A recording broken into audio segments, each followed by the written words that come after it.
निद्रा भोजन भोग भय, ये नर पशु समान। ज्ञान अधिक इक नरन में, ज्ञान बिना पशु जान। चंद्रगुप्त, पृथ्वी पर कई जीव मनुष्य से अधिक शक्तिशाली थे। गाय, बैल, शेर, हाथी सभी मनुष्य से अधिक बलवान थे। किंतु राज किसने किया पृथ्वी पर? मनुष्य ने। कैसे? बुद्धि से। तुम्हें भी बुद्धि से लड़ने वाला योद्धा बनना है चंद्रगुप्त। यदि तुम अपने लक्ष्य को पूरी एकाग्रता से प्राप्त करना चाहोगे तो आत्मिक बल वो कर दिखाता है कि साधारण लोगों को यह असंभव लगता है।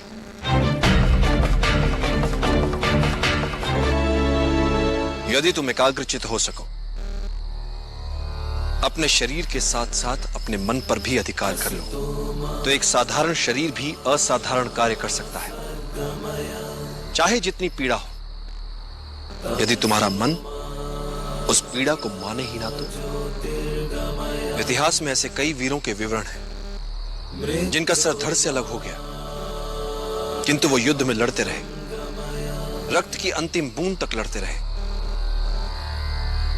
उन योद्धाओं को गौरवान्वित करो, बता दो उन्हें कि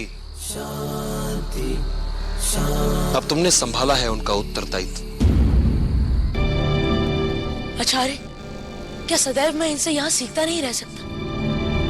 ये सब तो इतना कुछ जानते हैं, मुझे तो ऐसा लगता है कि मुझे कुछ भी नहीं आता। मुझे बहुत कुछ सीखना है आचार्य। अति सर्वत्र वर्जते।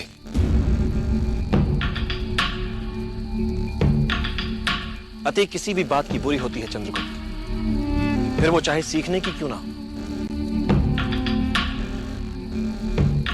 ज्ञान का अर्थ उसके उपयोग में है। और फिर समय कहां है हमारे पास? इनके पास, नियति के पास। जैसे कर्म करेंगे वैसे ही फल पाएंगे। जो बीत गया उसे भूल जाओ, जो कर रहे हो उस पर विश्वास रखो, जो होगा उसकी चिंता छोड़। बस तुम्हें मात्र अपने कर्म करने, पुरस्कृत करने का कार्य नियति का है, करेगी। अच्छे कर्म अच्छे ही फल लाए। अच्छे और बुरे लोगों में अंतर होता है, आत्मा का। होता क्या है चंद्रगुप्त कि कभी कभी अच्छे लोग बुरों को सबक सिखाते समय अपनी आत्मा की मूल अच्छाई को ही भूल जाते हैं, वो बुरों जैसे हो जाते हैं। इस बारीक अंतर को सदैव याद रखो चंद्रगुप्त।